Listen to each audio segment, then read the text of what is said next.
He came to court with a model, but what the judge said shocked him. It was all will to her. He walked into court holding hands with a model and a smirk, ready to take everything.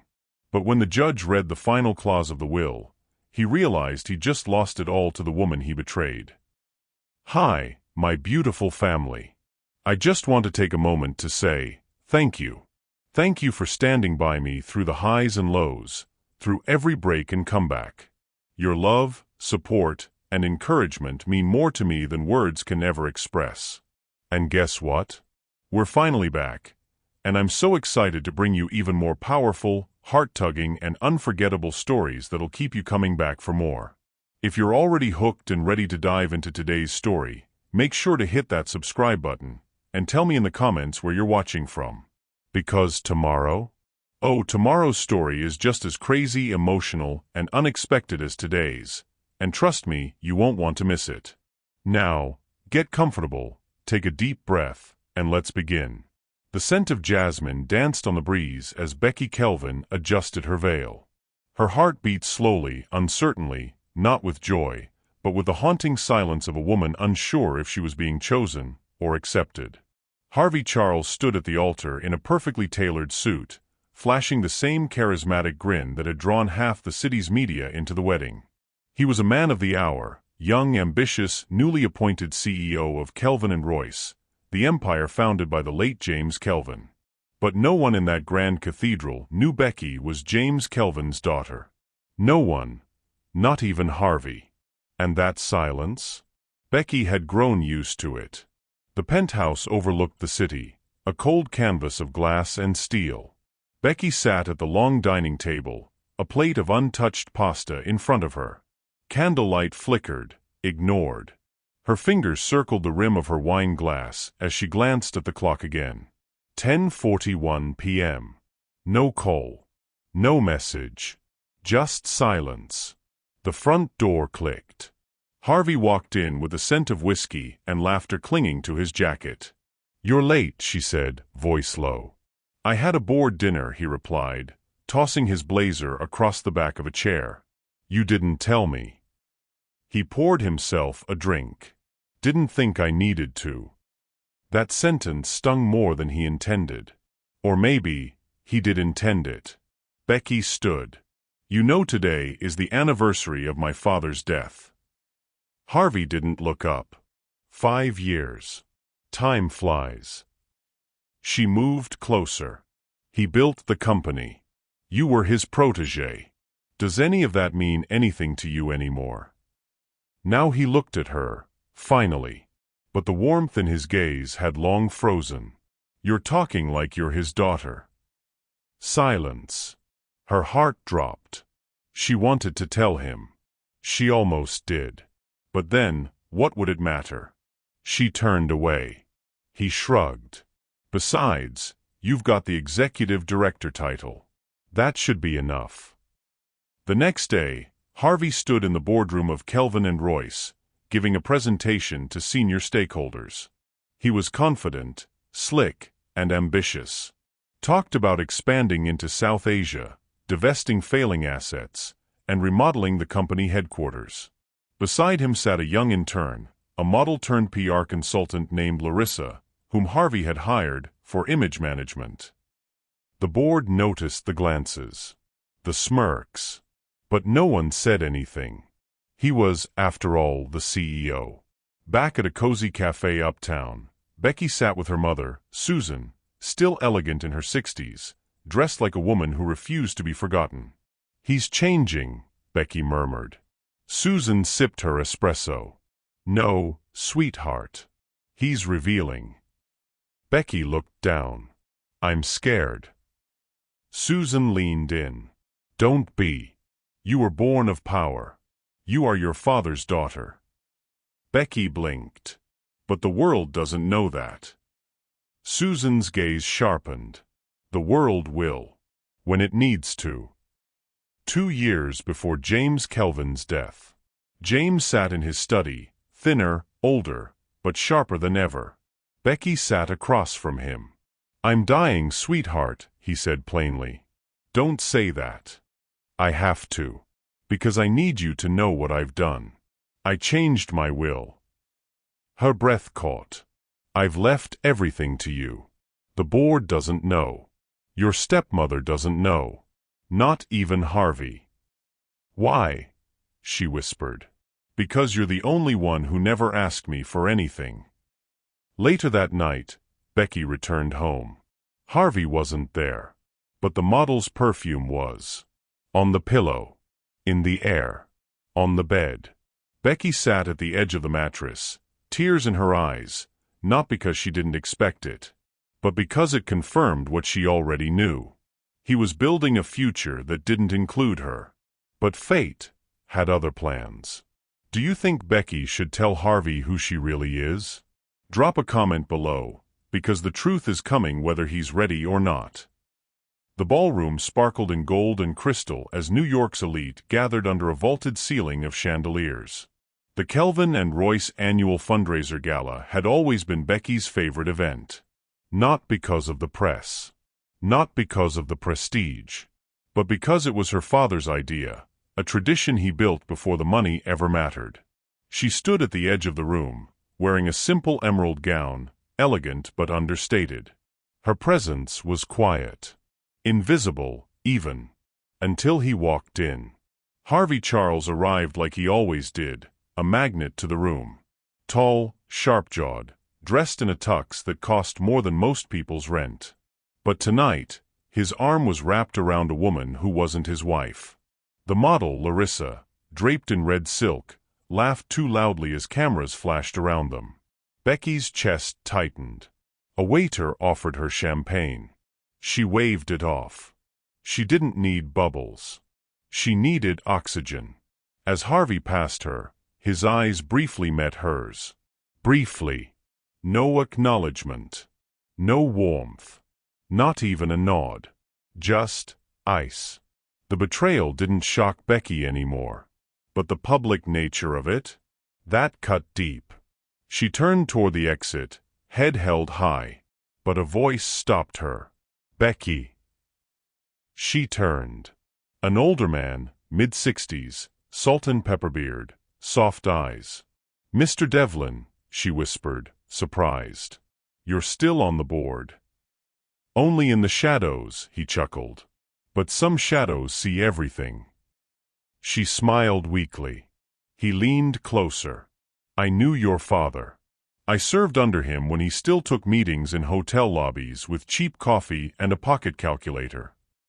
Her throat tightened.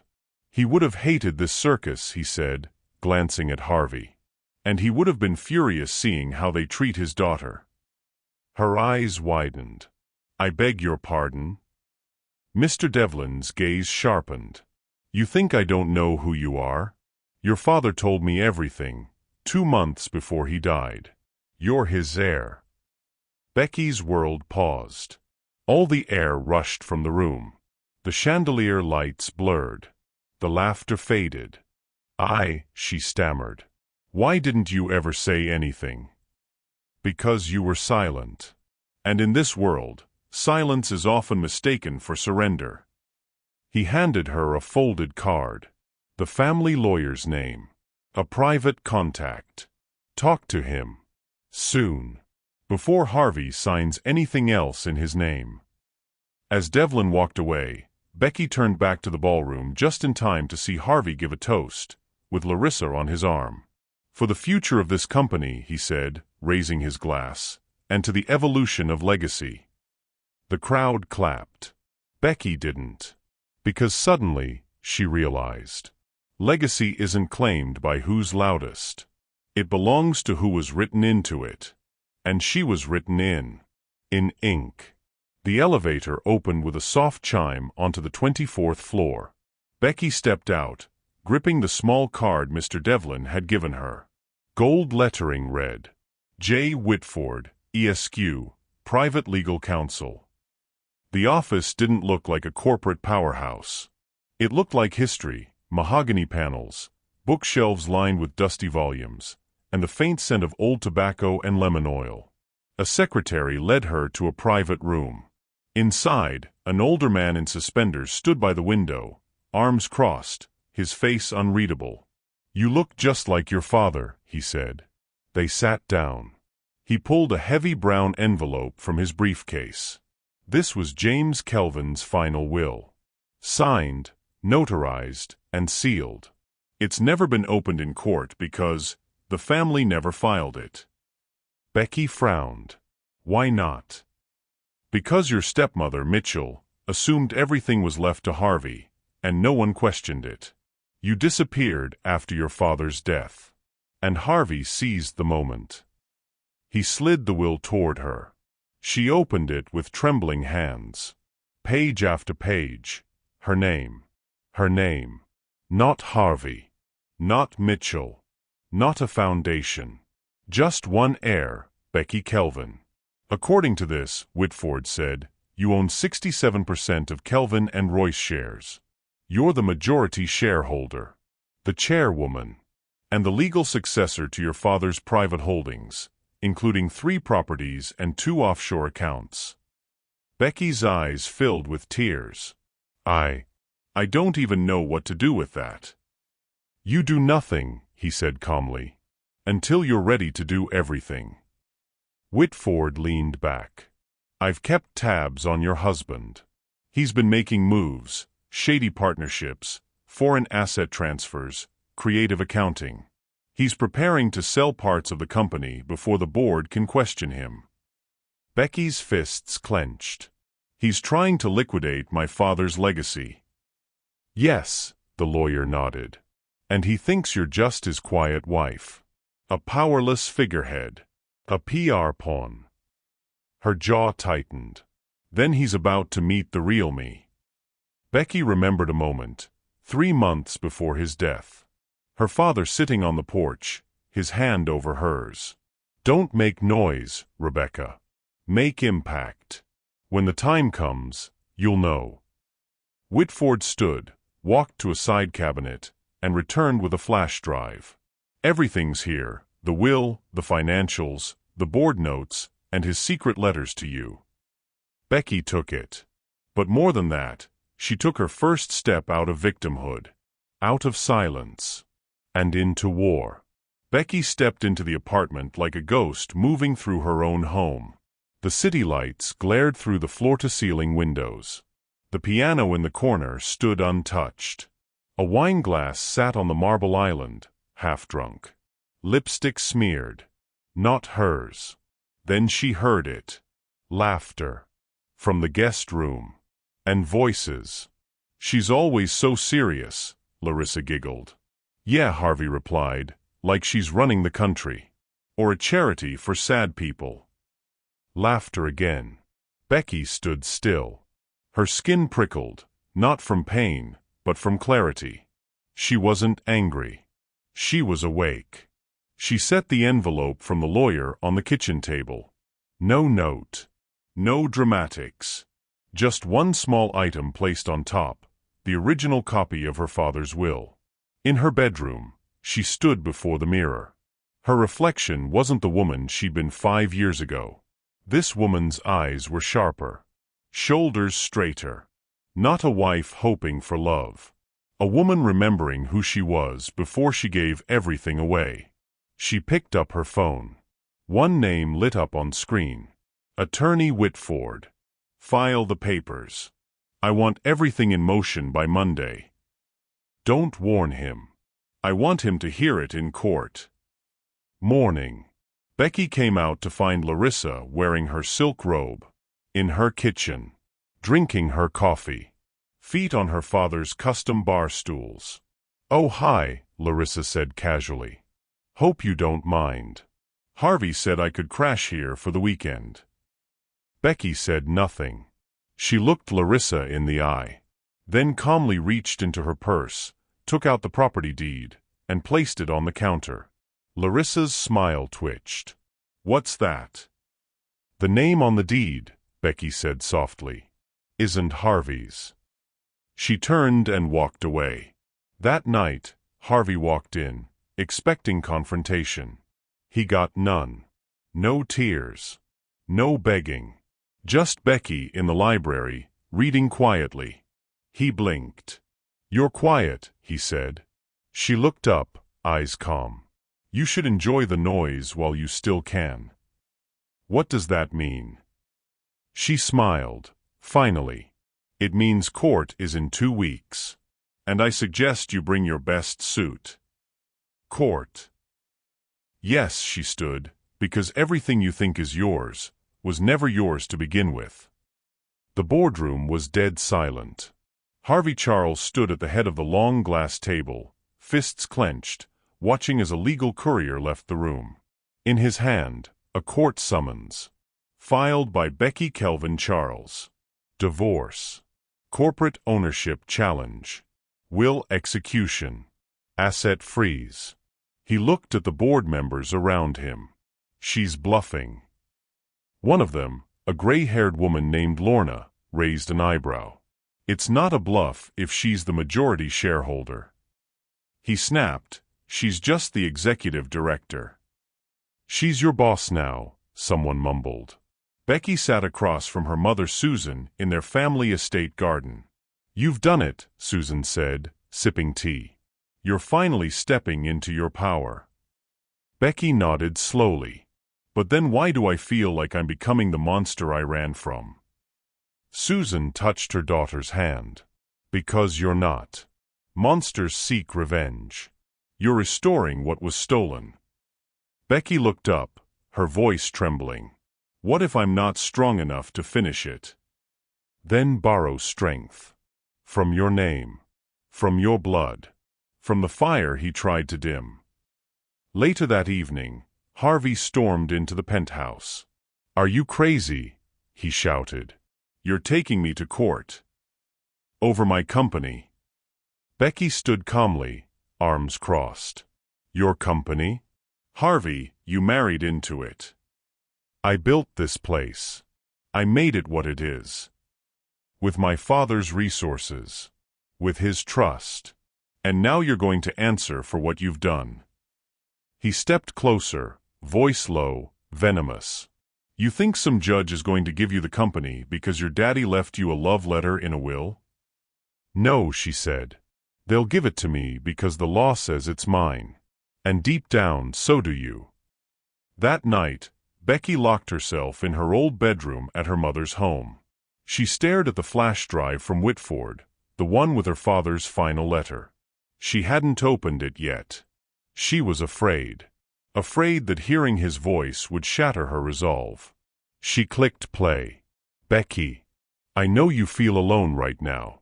I know you question whether you deserve all this. But you do. Not because of what you've inherited, but because of who you are. You carry the heart of this family. That's why I chose you. Her tears fell silently. In the office the next morning, Harvey called a private investigator. Dig into her past. Her finances. Her connections. I want leverage before we stand in that courtroom. The PI hesitated. Sir, she's squeaky clean. Then make something up. Days later, Becky attended a closed board meeting, this time in person. She walked in, head held high, flanked by Attorney Whitford. The boardroom that once belonged to her father now held gasps, whispers, and stunned faces. Harvey tried to speak, but she raised a hand. I'm not here as Harvey's wife, she said. I'm here as James Kelvin's daughter, and the rightful chairwoman of this company. Dead silence. Then applause. The law office was silent, sterile. A large oval conference table sat in the center of the room, 2 leather chairs on either side. One for Becky. One for Harvey. Becky entered first, calm, in a deep navy suit. Beside her, Attorney Whitford silently placed a thick file on the table. Harvey arrived moments later, sunglasses, swagger, and a forced smirk. He sat across from Becky like it was just another business deal. But his foot tapped beneath the table. Nerves. The mediator, a no-nonsense woman in her 50s, cleared her throat. You are here because the court mandates you attempt resolution before trial. Speak now, or this proceeds to public litigation. No one moved. Harvey broke the silence. This whole thing is absurd. She's weaponizing a marriage that was already falling apart. Becky didn't flinch. You think this is about marriage? This is about theft. I gave 10 years of my life to this company. You gave 5. The rest was spent in clubs with women half your age. The mediator held up her hand. Keep it civil. This isn't a shouting match. Harvey leaned forward, venom in his voice. If you wanted the company, you should have said so before marrying me. Becky's reply was ice. If you'd respected what wasn't yours, I wouldn't have to take it back. They spoke of board shares, control, years of mismanagement. But beneath every sentence, the real conversation burned. How did we become enemies? When did love become leverage? Becky's voice cracked for the first time. I trusted you. With my name. With my silence. And you made it your weapon. Harvey's voice dropped. You think I knew? That you were his daughter? That I married into an empire? Becky looked at him. You didn't need to know. You just needed to respect me. Harvey finally lost it. You think you're innocent? You let me take the weight. You let me think I was the one holding everything together while you stood in the shadows, silent and smug. Becky leaned forward, calm but cutting. Because if I had spoken sooner, I would have saved a man who was never worth saving. Silence. Even the mediator didn't interrupt. Harvey looked away, for the first time in weeks. A flicker of shame cracked through his arrogance. The mediator sighed. Is there any resolution you'd consider, Mrs. Kelvin Charles? Yes, Becky said, without hesitation. Full divorce. Company ownership re-established in accordance with my father's will. He walks away. I walk forward.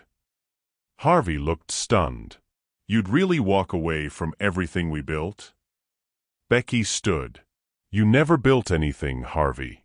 You just moved into what was already standing. She walked out. The rain tapped softly on the window as Becky sat alone in her study. On the desk lay a sealed envelope, yellowed at the edges, marked, to be opened when she's ready. J.K. She hadn't dared touch it before. Now, she unfolded the letter slowly, her hands trembling. Rebecca. I failed you. I failed your mother. The world I built was never meant to hurt you, but it did, because I was too afraid to name you while I was alive. But you were always my first choice. Her throat caught. Your half-brothers will never know your pain. But I do. And when the day comes when the world challenges you, I pray you remember this. Power is not inherited. It's reclaimed. A younger Becky stood at the top of the staircase, gripping the railing as her mother Susan packed quietly. Mitchell's voice echoed from the foyer. She doesn't belong here, James. She's not a Kelvin. Not officially. Susan kept her composure. Becky didn't. James came up the stairs, eyes full of regret. This is for your safety, Becca. There are things I can't control. But I'm your daughter, she whispered. That's why I'm letting you go, so no one can touch you. It was the last time she saw him alive. Later that evening, Becky sat across from her mother. You should have told me what was in the will, Becky said softly. Susan's eyes shimmered. You weren't ready, and neither was the world. But it cost me everything. No, Susan replied. It's about to return everything. They held hands, not in comfort, but in quiet alliance. At a bar across town, Harvey sat with his lawyer, reviewing documents. I need leverage, he muttered. The lawyer hesitated. There's something delicate. Harvey leaned in. Go on. 5 years ago, while acting as managing director, you authorized the sale of a warehouse asset under Kelvin's estate. So, it was under Becky's name. Silence. You forged the signature. Harvey's face went pale. He didn't just betray her emotionally. He committed fraud. Back in the study, Becky received an email from Attorney Whitford. Subject: You were right.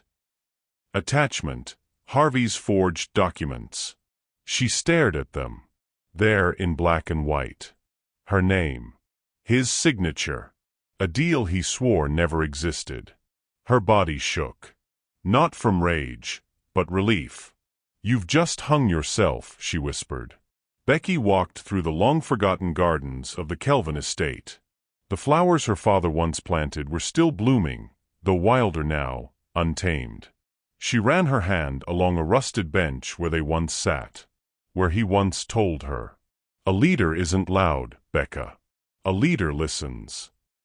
She was finally hearing him now. Susan poured coffee into 2 mugs. "You haven't slept." "No," Becky smiled. "But for the first time, I don't feel tired. I feel awake. Because you're standing in your truth. And I didn't need revenge to get here. Just the truth." They clinked mugs. A rare peace settled. Mr. Devlin arrived at the estate gates, briefcase in hand, eyes heavy with emotion. "I never thought I'd see a Kelvin woman take the throne," he said. "You kept the truth all these years." "I kept your father's word. But I always hoped you'd come back." He handed her a small box, an old Kelvin and Royce Founders medallion, once worn only by James Kelvin. "He wanted you to have this the day you took your place." She closed her hand around it. The weight felt perfect. Back in the city, Harvey stood before a mirror in his office. Unshaven. Tie loose. Confidence draining. The press had caught wind of the divorce. Whispers swirled. Rumors of fraud. Larissa had moved out. The board had gone silent. He reached for a drink, then stopped. For the first time, he didn't like the man looking back. "I had it all," he whispered. "And I never saw her." In a dusty wing of the Kelvin estate, Becky uncovered a cloth-covered painting. She pulled it back, and there he was. Her father. Painted with her as a child in his arms. At the bottom, in faded script, "Legacy isn't built. It's raised." She cried, not from sadness. From recognition. "I am the legacy," she whispered. "And now I rise." Becky walked through the long-forgotten gardens of the Kelvin estate. The flowers her father once planted were still blooming, though wilder now, untamed. She ran her hand along a rusted bench where they once sat, where he once told her, "A leader isn't loud, Becca. A leader listens." She was finally hearing him now. Susan poured coffee into 2 mugs. "You haven't slept." "No," Becky smiled. "But for the first time, I don't feel tired. I feel awake. Because you're standing in your truth. And I didn't need revenge to get here. Just the truth." They clinked mugs. A rare peace settled. Mr. Devlin arrived at the estate gates, briefcase in hand, eyes heavy with emotion. "I never thought I'd see a Kelvin woman take the throne," he said.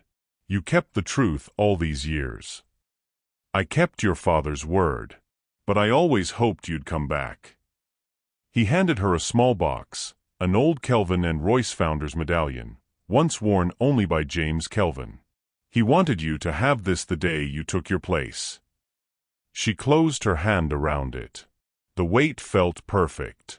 Back in the city, Harvey stood before a mirror in his office. Unshaven. Tie loose. Confidence draining. The press had caught wind of the divorce. Whispers swirled. Rumors of fraud. Larissa had moved out.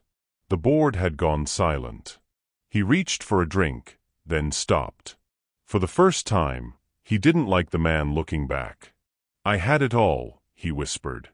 "And I never saw her." In a dusty wing of the Kelvin estate, Becky uncovered a cloth-covered painting. She pulled it back, and there he was. Her father. Painted with her as a child in his arms. At the bottom, in faded script, "Legacy isn't built. It's raised." She cried, not from sadness. From recognition. I am the legacy, she whispered. And now I rise. The headlines hit just after dawn. CEO Harvey Charles accuses wife of forgery in company ownership battle. Exclusive, hidden heiress or corporate fraud. Kelvin legacy in courtroom tug-of-war. Secrets, scandal and succession. Becky stood in the kitchen, her phone trembling in her hand. Susan came in, eyes wide. He turned the press on you. Becky nodded slowly. He thinks humiliation will scare me off. Will it? Becky looked up, calm, razor sharp. No. It will crown me. Harvey sat in a primetime interview across from a hungry host. You're saying she lied about being James Kelvin's daughter? I'm saying, Harvey said, lips curling, that she appeared out of nowhere with a will no one had ever seen before. And now she wants to erase the man who built this company. You. Exactly. She wants to steal everything. But it wasn't working. His voice cracked. His eyes twitched. And the host leaned in. But you married her, Mr. Charles. Are you saying you never knew who she was? It was love, he snapped. Until it became leverage. A pause. The audience sensed it. He was lying. In her room, Becky threw the TV remote across the floor. He's painting me like a parasite. Susan walked in, holding a framed photo. It was Becky at age 7, sitting in her father's lap at a company event. Susan handed it to her. Then show them this. That afternoon, Becky stood before a small sea of cameras. No PR team. No flash. Just the truth. My name is Rebecca Kelvin Charles. I was born to James Kelvin and Susan Kelvin. I left because I was forced to. I stayed silent because I was grieving. But I rise today because my silence is no longer protection, it's submission. She held up the photo. This is me. This is him. And I am not fighting to own a company. I am fighting to protect a name that built one. Back at the office, Harvey made his last move. He fired Mr. Devlin. You're loyal to the past. No, Devlin replied, packing his things. I'm loyal to the truth. Harvey then secretly approved a document to sell off one of the company's core assets to a foreign investor, just days before the trial. Burn it all, he muttered. If I can't win, neither can she. Becky's lawyer stormed into her estate hours later. He's trying to liquidate before the judge can rule. She stared at the wall, blank, silent. Then slowly turned. Then let's stop pretending we're playing chess. What does that mean? It means, she whispered, we go to war. The penthouse was hollow.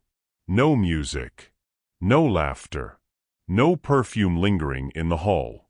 Harvey stood in the kitchen, staring at the space where Becky used to make tea, always at 6:30 sharp. Always with chamomile. He opened the drawer. The box was gone. She'd taken nothing except her clothes, and the tea. A strange lump rose in his throat. You left me long before you walked out, didn't you? He muttered aloud. He sat at the dining table, the same one where he'd once placed signed documents, thinking himself clever, when in truth he was blind. The silence in the apartment roared louder than any courtroom ever could. Becky sat in her father's old office, now cleaned and reclaimed. Her hand ran across the glass desk that still held faint scratches from years of meetings. Her phone buzzed. It was a text from one of the board members. Several investors are ready to back you if you win this case. They're watching. She closed her eyes. She wasn't just fighting for her legacy now. She was becoming it. That night, she allowed herself to remember the love that once was. Harvey, 6 years ago, surprising her with flowers at work. Harvey, laughing at her corny jokes. Harvey, kneeling by the bed the night her father died, holding her hand. I'll protect what he built, he had said. She'd believed him. And that was the betrayal. Not the cheating.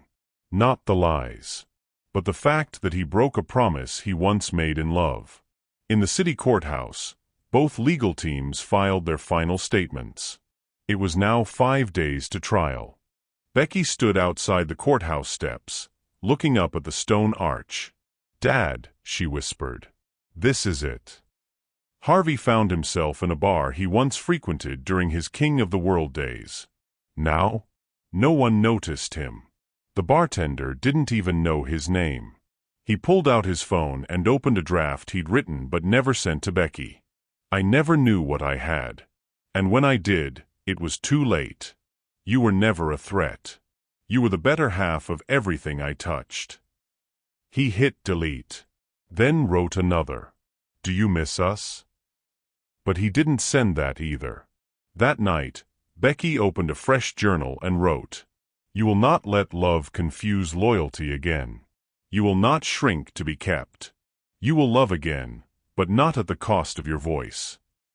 This battle isn't about revenge. It's about remembrance. Of who you are, of what you carry, and of what will never be stolen again." She closed the book. And finally, slept in peace. Becky was sipping tea on the estate balcony when she saw the envelope tucked beneath the gate latch. Her name was written in his handwriting. Inside, a note. "I won't make excuses. I don't deserve forgiveness. But I never stopped loving you. And if losing you means I lose everything, then I never really owned it in the first place. Harvey." She held the letter to her chest. "You say love, now that power's no longer yours." And yet, her hands were shaking. Not from anger. From the wound that. She called her old mentor, an elder businesswoman named Mira who once taught her finance. He reached out. "Of course he did," Mira said. "Men always want what they lost once they can't steal it back. But what if part of him meant it? Then let him prove it in court, with surrender, not a speech." 2 days before the trial. A mediation room. No cameras. No press. Just Becky and Harvey. Face to face. He looked smaller than she remembered. "I won't fight you anymore," he said. "I'll sign over everything. The company. The shares. The house." "Why?" she asked. "Because you were right." She waited. He finally looked up. "Because I miss you. Not the money. Not the empire. You." Her eyes filled. But she didn't cry. "Then you should have protected me when I was right beside you." He reached across the table. She didn't take his hand. "It's too late," she said. "But thank you for finally seeing me." The morning after the final pre-trial meeting was eerily calm. Becky stood on the balcony, watching the sun rise over the Kelvin estate. No makeup. Hair loose. A quiet calm had settled in her chest, one she hadn't felt in years. Susan joined her with coffee. "You did the impossible," Susan whispered. "You lost a man and didn't lose yourself." Becky took the cup and nodded. "Because he never held me together. He just held me back." Back in the city, Becky walked into the Kelvin and Royce boardroom. For the first time, every chair turned to her, not with doubt, but with respect. She placed a folder on the table, new leadership strategy. A vision. Growth without greed. Power with purpose. "The storm is over," she said, calm and steady. "Now we rebuild what my father left in our hands, with integrity." No applause. Just silence. And in silence, her presence spoke louder than words. Mr. Devlin met her in the corridor, holding a small box. "Your father wanted you to have this, the day after your first board meeting." Inside, a pocket watch, engraved with one line. "Not time passed. Legacy earned." She held it close, and for the first time, smiled with no weight behind it. Later that week, in a downtown bookstore, Becky bumped into Larissa, the model Harvey had flaunted. The woman looked thinner, less polished. Eyes darting. Lost. You won, Larissa muttered. No, Becky said gently. I survived. He's broken, Larissa added. Becky stared at her. Then maybe he can finally rebuild too. Becky returned to the estate and began drafting plans, not just for the company, but for a scholarship foundation in her father's name. One that would serve girls from estranged families, from broken homes, from places where silence once grew louder than dreams. Let them never beg to be seen, she said. He packed up the penthouse. One photo remained on the mantel. Him and Becky on their wedding day. He left it behind. Because even if the world forgot, he knew the truth. She was always the empire. He was just living in it. Please state your name, the clerk said. Becky adjusted the microphone. Her voice didn't tremble. Rebecca Kelvin Charles. Whitford approached with a single document, her birth certificate. Is it true this name was kept secret for most of your life? Yes. Why? Because power doesn't always protect women. Sometimes it hides them. The room held its breath. Did you love Harvey Charles? Becky blinked. Yes. Enough to give him the keys to a kingdom he didn't earn. Why didn't you speak sooner? Because I was taught to be loyal before I was taught to be loud. And now? Becky turned to the judge.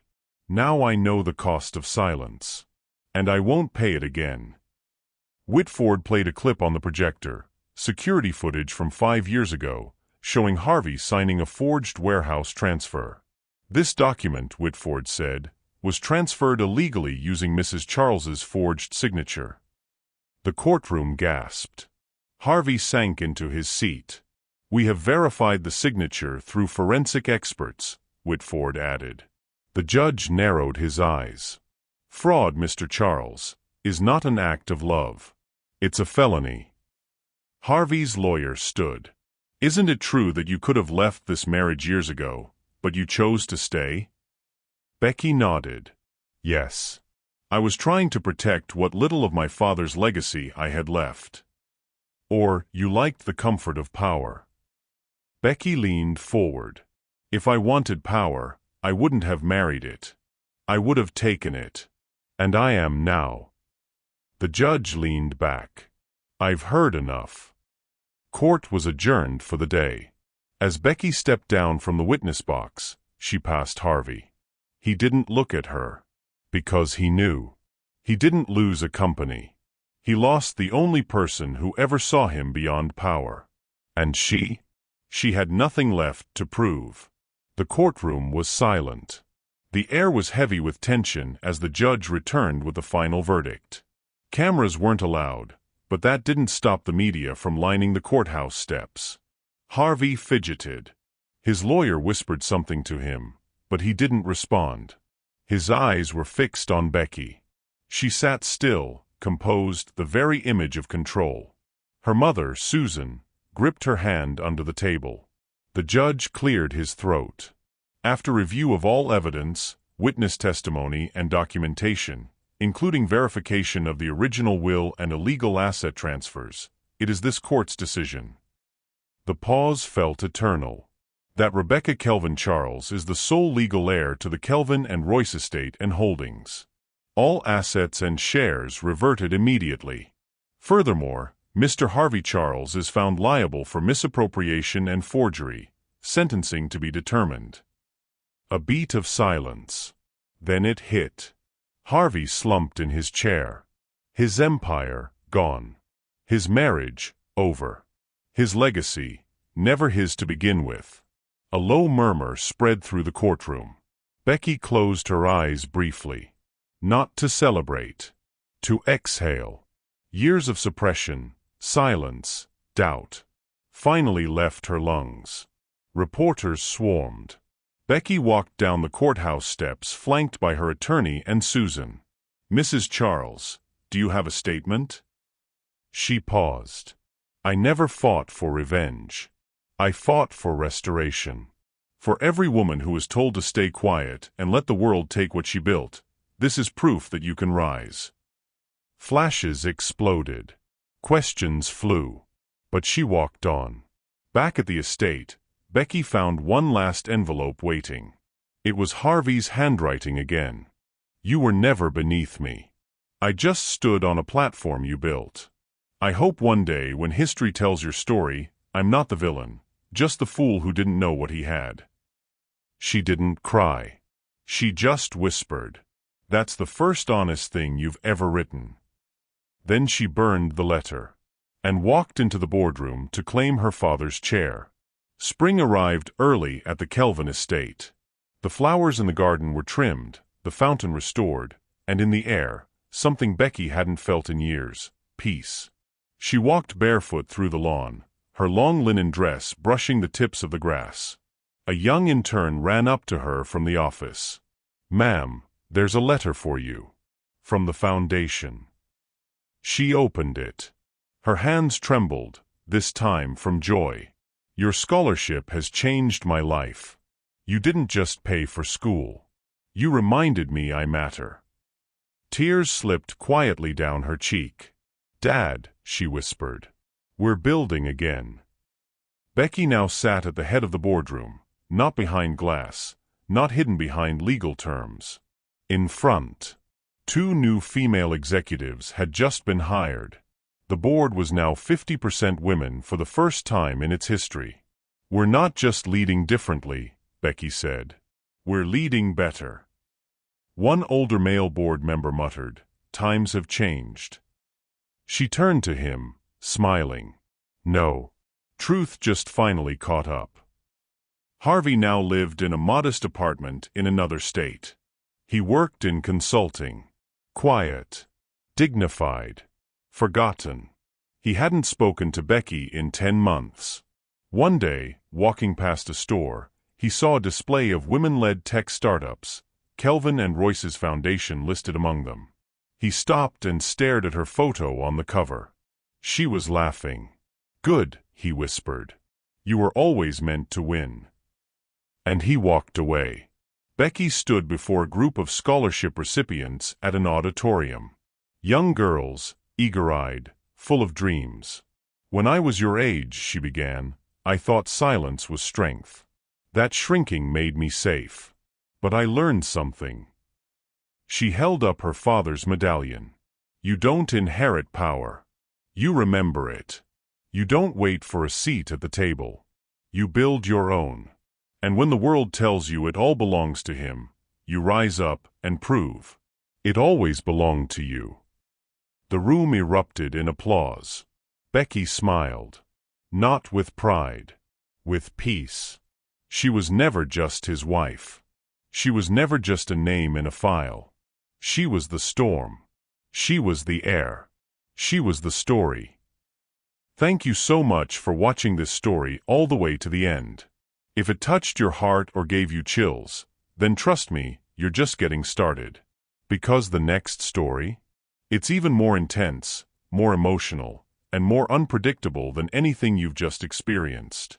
Secrets unravel, hearts collide, and the twists? They'll leave you breathless. So don't wait. Go ahead and click the video showing on your screen right now. I promise, you won't be able to stop watching. See you in the next one.